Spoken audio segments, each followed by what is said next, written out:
आत्मा की सत्यता स्पष्ट है तथापि व्यापकता स्पष्ट नहीं है। ये बात लगभग 99% उन व्यक्तियों की है जो इस मार्ग में चल रहे हैं। न चलने वालों की तो बात छोड़ो, जो इस मार्ग में चल रहे हैं वो भी अपने को व्यापक अनुभव नहीं करते। बहुत सारे लोग सत्यता भी अनुभव नहीं करते। मैं उनके साथ अपना प्रश्न और जोड़ दूं कि सत्यता शायद वो स्पष्ट करते हो, पर निर्विकारता स्पष्ट करना और कठिन काम है। निर्विकारता, मेरे में कोई परिवर्तन नहीं होता, यद्यपि साक्षी रूप से अवस्थाओं का परिवर्तन और जागृत अवस्था में अंतःकरण के अनेक परिणाम, क्रोध काम आदि मेरे परिवर्तन नहीं या मुझ में परिवर्तन नहीं है, या मैं इनका साक्षी हूं। अनुभव करना, कूटस्थ अनुभव करना, कूटस्थ आत्मा अनुभव करना, ये नित्यता है। आत्मा ब्रह्म है, ये अनुभव करने के बाद ही व्यापकता अनुभव होगी। उसके लिए मैं एक छोटे से उपाय बताता हूं। पहले तो मैं आपके व्योम से चलूंगा। स्वप्न किसे कहते हैं? जो सुषुप्ति में नहीं रहता और जागृत में नहीं रहता। सुषुप्ति में स्वप्न रहता है, ये कोई नहीं मानेगा। क्यों? स्वप्न ज्ञान समकाल है, जब दिखता है तभी है, इसलिए नींद में दिखता नहीं। ऐसा न कह के कहेंगे नींद में स्वप्न रहता नहीं। बात समझे, गहरी नींद में दुख नहीं रहता, ये ठीक है। कि दुखों का भान नहीं होता, ये ठीक है। स्वप्न गहरी नींद में खो जाते हैं या दिखने बंद हो जाते हैं। घोर अंधेरे में, यही बात समझनी, घोर अंधेरे में रस्सी का सांप दिखना बंद हो जाता है, मंद अंधकार में रस्सी में सांप दिखने लगता है। अर्थात गहरी नींद में स्वप्नों का अभाव हो जाता है, पर जागृत अवस्था का, जगत का, फिर सोचे, जगत का निद्रा में अभाव हम सबको स्वीकार नहीं होता। बहुत गहरे चिंतकों ने कहा है, पर हम आपके स्तर से बोलते हैं, गहरी नींद में जगत की प्रतीति नहीं रहती कि जगत नहीं रहता। आपका विश्वास क्या है?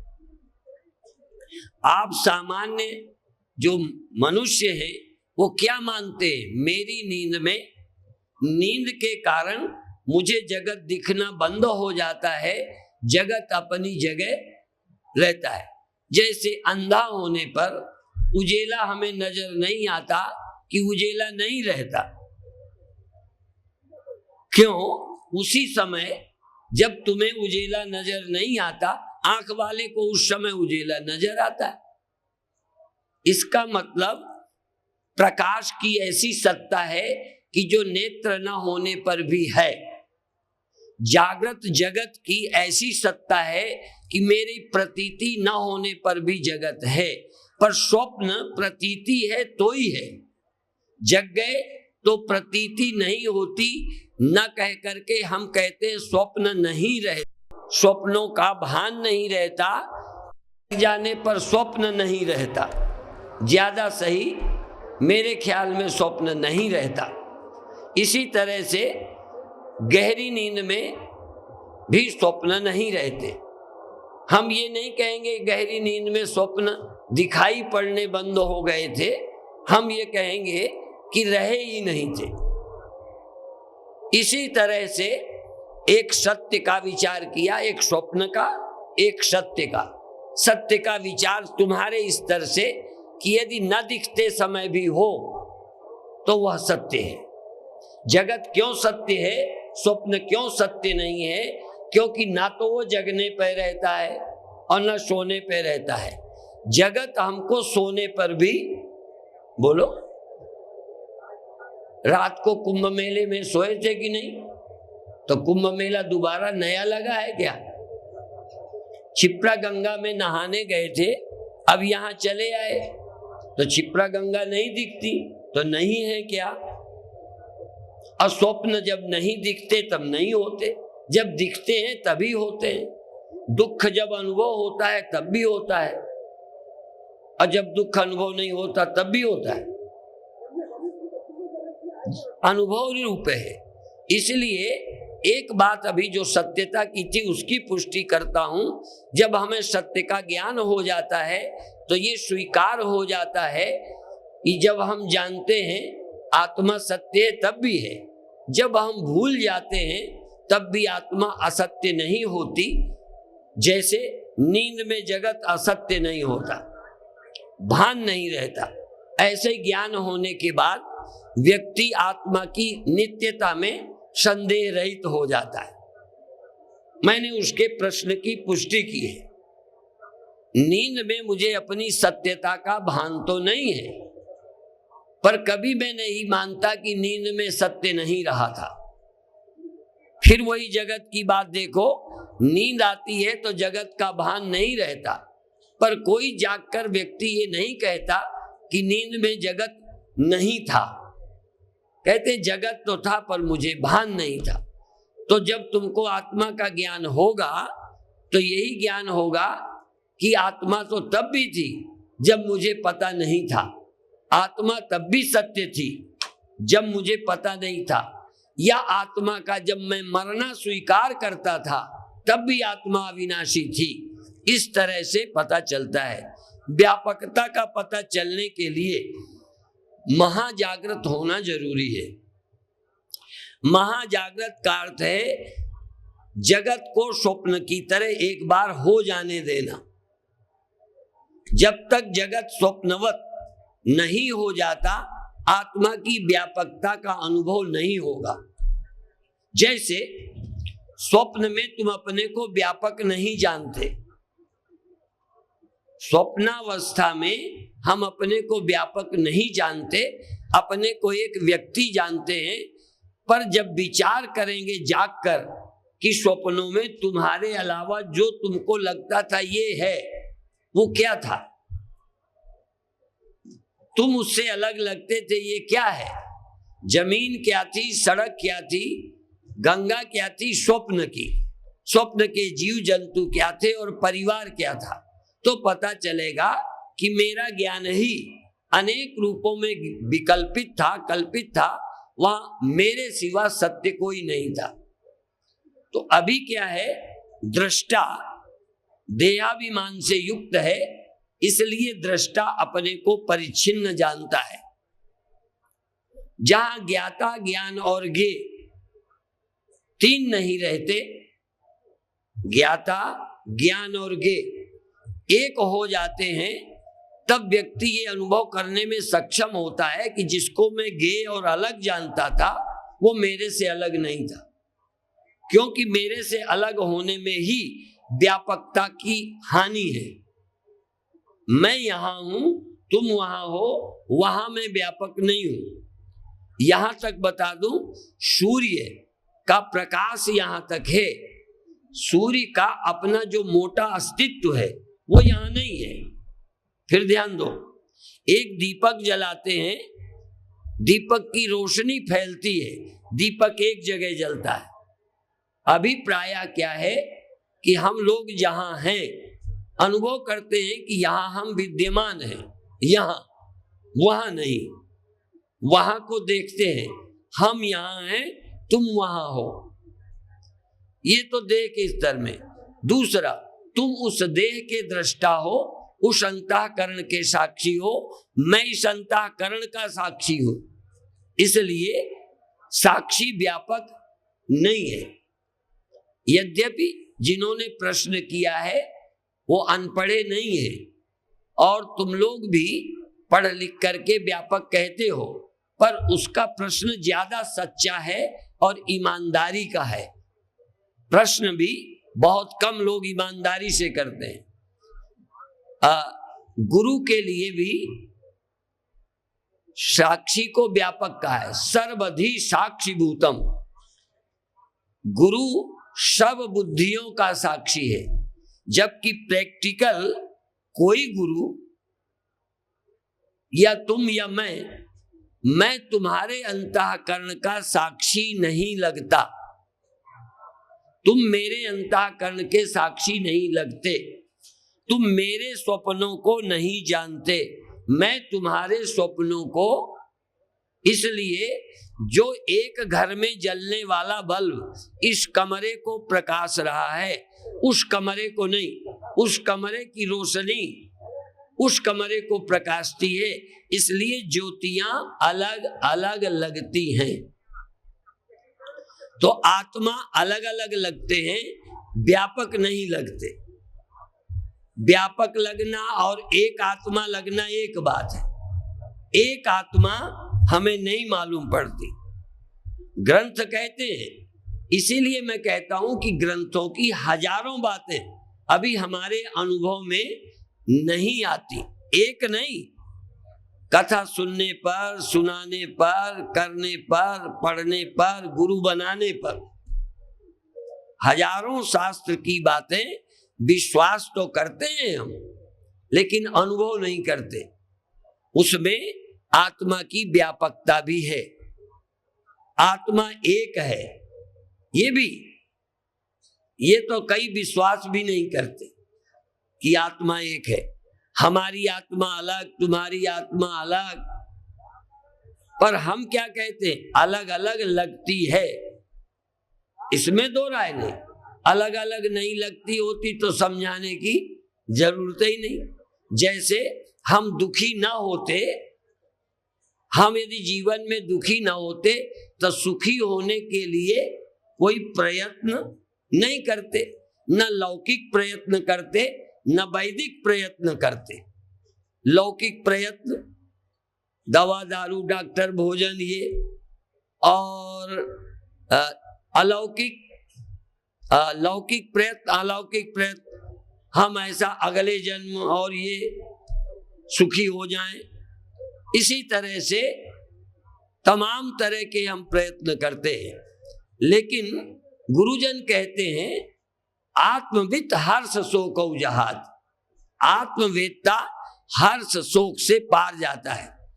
अब कई बार ये जो बोलते हैं वो भी अपने को हर्ष शोक से पार अनुभव नहीं करते। असल में मैं तभी तो कहता हूं, ग्रंथों की बात हम पर घटित तो होती लगती ही नहीं। लगता है कोई और जगह रहने वाले व्यक्ति होंगे जो ज्ञानी होंगे, जिनको हर्ष शोक नहीं होता होगा। लाभ हानि, जय पराजय, द्वंद्व, निर्द्वंद शब्द गीता कहती है निर्द्वंद हो जा, निर्द्वंदो नित्य सत्वस्व। अब अपन द्वंद्व में पड़े, हमको निर्विकार होने की इच्छा है, विकारों में फंसे, और मृत्यु में हम लोग फंसे हैं। चलो, वैसे तो नित्यता का अनुभव भी यदि हम विकार की कसौटी से कसें तो हो सकता है नित्यता में भी अभी उतनी गहराई ना हो। जैसे मृत्यु के समय मान लिया तुम व्यापक नहीं भी जानते, पर जब मृत्यु होगी डॉक्टर जवाब देंगे तो मैं नित्य होने के नाते बिल्कुल निश्चिंतता पूर्वक शरीर छूटने दूं, प्राणांत होने दूं। प्राणांत होने में दर्द होना अलग बात है, भय होना अलग बात है। तुम्हें दर्द होता हो, चिल्ला चिल्ला के प्राण निकले, तब भी मैं तुम्हें अज्ञानी नहीं कहूंगा, पर मृत्यु के प्रति यदि भय है तो मैं तुम्हें अज्ञानी कहूंगा। दोनों में बड़ा फर्क है। तो इसीलिए आत्मा की नित्यता का भी विचार करने पर भी अंतःकरण की दुर्बलताएं रहती हैं, पुरानी आदत रहती है। जानते भी हो, जैसे कभी कभी पटाखा अचानक कोई बजा दे तो आप चौंक जाएंगे। प्रश्न है क्यों चौंके, और फिर दोबारा तिबारा बजाते रहो, नहीं चौंकते हो। कोई ना कोई हमारे अचेतनता में भय व्याप्त रहता है, धोखे में हम डर जाते हैं। इसका मतलब डर बहुत गहरे है। सावधान रहें तो न डरेंगे, नहीं डर है। ऐसे दुख जिससे कोई दुख का मतलब नहीं, वो भी दुख हमें होते हैं। जैसे कोई बुरी बात कह दे हमारे लिए, लो उसमें क्या है? देखो मेरी अकल से, तुम्हारी अकल से मैं नहीं जानता, मेरे को कोई पत्थर मारे, मेरे को चोट लगे तो मैं अपने को अज्ञानी नहीं मानता। बात समझ में आई? लेकिन बिना मतलब की बात से मैं दुखी हो जाऊं तो मैं अपने को अज्ञानी कहने को तैयार हूं। या अज्ञानी नहीं हूं तो उतनी देर मैं सावधान नहीं था, स्वरूप के प्रति जागृत नहीं था, मैं अपने स्वरूप में स्थित नहीं था। नहीं तो इन बातों से क्या दुख होता है? जानते हो, बड़े बड़े दुख व्यक्ति बुद्धि से पार कर जाता है, बुद्धि व्यतितरित, जरा सा विवेक से। जैसे इतने बड़े स्वप्ने, क्योंकि स्वप्न और दुख स्वप्न कोटि में ही है, मानसिक जितने संवेदनाएं हैं वो स्वप्नवत हैं। दुख सुख भय चिंता अंतःकरण में है, और स्वप्न भी अंतःकरण ही रूप है। पर स्वप्न की मौत में या स्वप्न की निर्धनता में केवल ख्याल था। यहां जरा हमें देह पैसा नजर आता है, इसलिए इस ख्याल को तुम स्वप्न नहीं मानते। मेरे जानते यदि स्वप्न का धनी होना स्वप्न था, क्योंकि दिमाग में धनी थे, ऐसे ही जागृत में भी धनी होने का ख्याल ही है, भीतर धन गया नहीं। रोटी तो खाते हो, पेट में जाती है तब तृप्ति मिलती है, पर रुपया तुम्हारी खोपड़ी में ही है, अंदर गया वया कुछ नहीं, बाहर रखा है, उससे कैसे धनी हो गए? पानी पीते हो तो प्यास बुझती है, रुपया खाते हो, बैंक में रखे धनी हो जाते हो, तो सिर्फ दिमाग ही तो खराब है, और है क्या वहां? आप समझते होगे हम दिमाग से मुक्त हो जाएं, दिमाग में जो प्रभाव पड़ता है उससे मुक्त हो जाएं। स्वप्न क्या है? जगत का प्रभाव पड़ा हुआ है, इसीलिए स्वप्न देखते हो, तो स्वप्नों को स्वप्न मान लेते हो। पर जागृत में दिमाग में जो आप कल्पना कर लेते हो, बड़े हो गए हैं, अमीर हो गए हैं, सुखी हो गए हैं, दुखी हो गए हैं, अपमानित हो गए हैं, बड़े हो गए हैं, ये एक स्वप्ने से ज्यादा क्या है? मान भी लूं आप बड़े हो गए हो तो कद में तो उतने ही हो,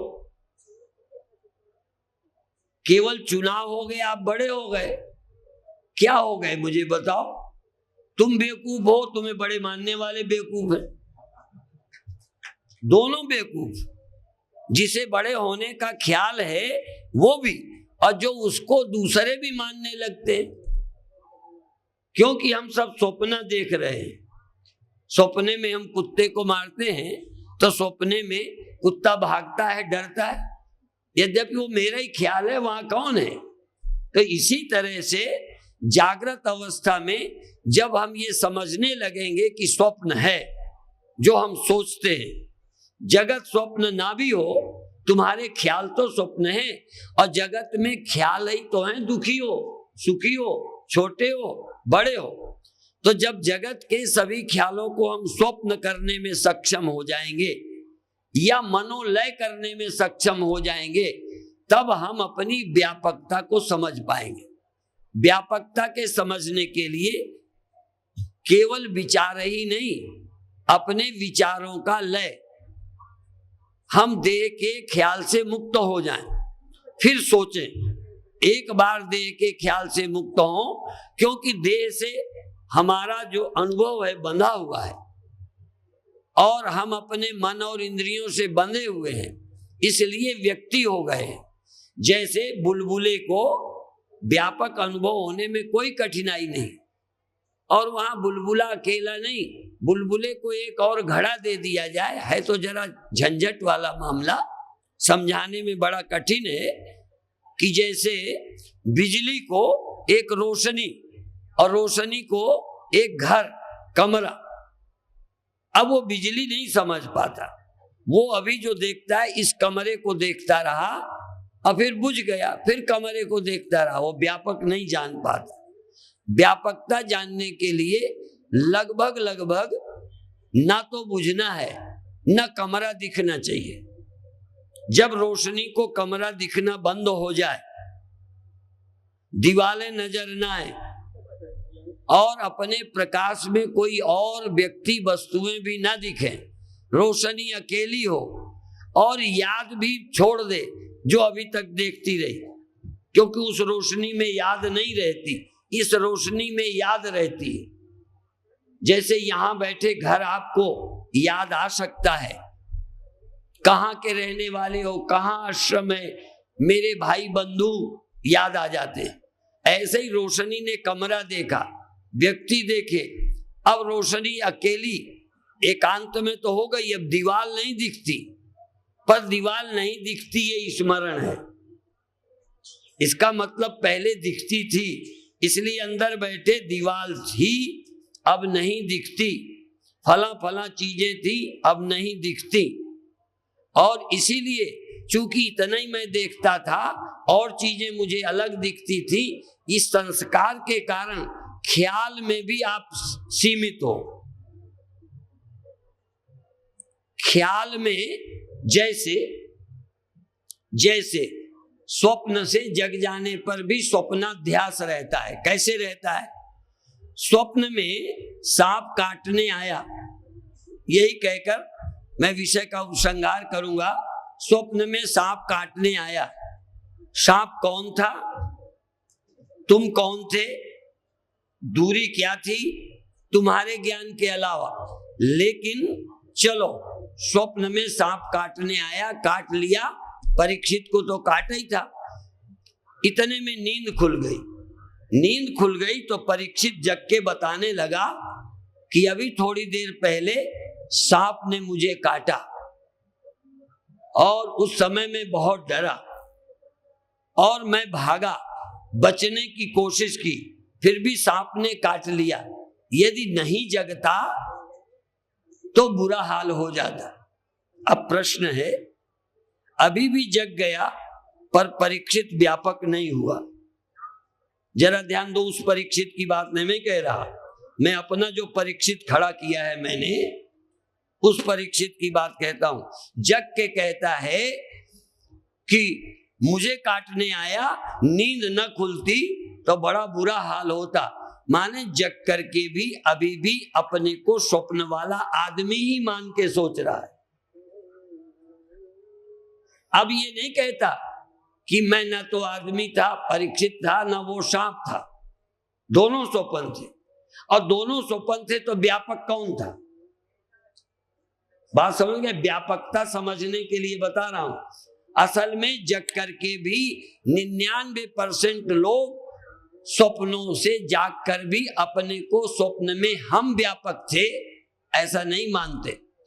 तुमने मुझे गाली दी स्वप्न में, तो जाग करके भी कहता हूं तुमने दी मुझे, ये नहीं कहता मैंने ही मैं को गाली दी। क्या मैं जाग कर मानता हूं कि जिसने गाली दी वो भी मैं था? भले स्वप्न में मैंने उसे मैं नहीं माना, पर जग करके तो मानूं कि जिसने गाली दी वो मैं और जिसको गाली दी दोनों मैं ही था। असल में जो मुझे स्वप्न में भ्रम था वो जाग के भी मान रहा हूं कि उसने मुझे कहा। इसीलिए स्वप्न से जग जाने पर भी जब बताते हो तो आप और होते हो और स्वप्न का वो व्यक्ति और होता है जिसने तुम्हें अपमानित किया, दुख दिया। जग करके भी नहीं मान पाते। इसी तरह ध्यान में भी जाकर तुमने जिससे दुखी हो तुम ये तो मान लेते हो कि मैं अब जग गया तो दुख से बच गया, पर दुख वो मुझे दे रहा था। वो कौन था जो दुख दे रहा था? तू कौन है जिसे दुख रहा था? भगवान कृष्ण यही तो कहते हैं कि जो ये समझता है मरता हूं और जो समझता है ये मुझे मारता है या मैं मारता हूं वो मरता है, दोनों नहीं जानते, क्योंकि दो ही नहीं है, वहां तो एक है। तो जब तक एक नहीं जानोगे तब तक व्यापक नहीं जानोगे। गहराई की बात यह है कि तुम्हारे अंदर देहाध्यास के कारण, अंतःकरण के अध्यास के कारण व्यापकता मालूम नहीं पड़ रही है। जब तक तुम दोनों को ज्ञाता ज्ञान गे, दृष्टा दर्शन दृश्य, दोनों या तीनों एक समान कल्पित हैं और एक समान कल्पित वस्तु अधिष्ठान से जुदा नहीं होती। तो ये जो तुम्हारी वैयक्तिकता है ये भी कल्पित है। दृष्टा होना और दृश्य देखना ये कल्पित है, इसलिए दृष्टा दर्शन दृश्य तीनों जहां हैरान। एक बार तुम दृष्टा को दृष्टा न बनने दो, चेतन देखने की इच्छा न करो, देखो मत किसी को, तब तुम अकेले होगे, तब अपनी व्यापकता का ज्ञान होगा।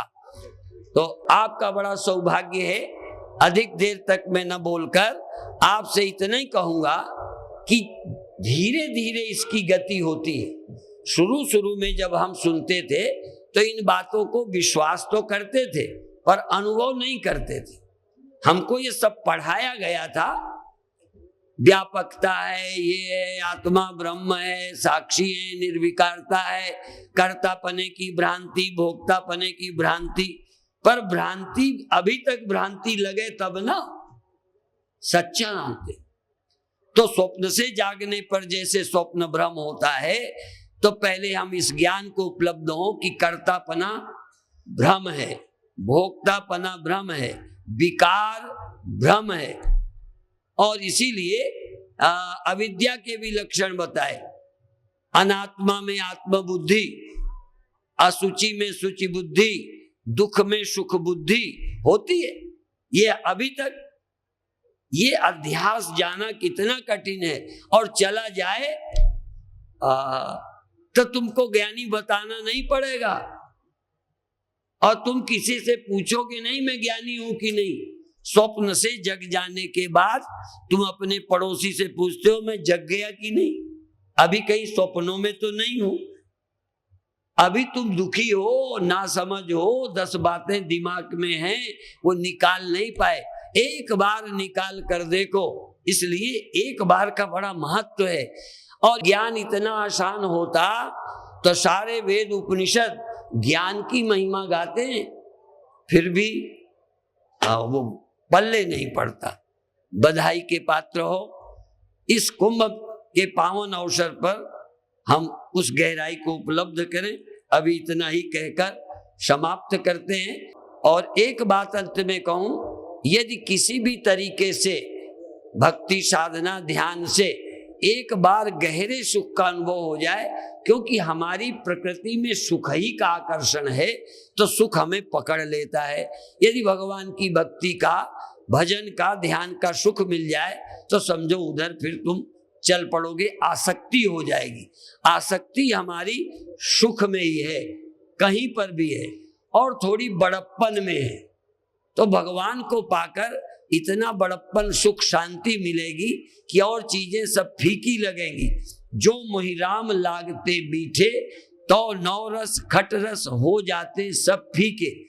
पर ये दोहा ही कहता है, जो मोहिराम लागते मीठे।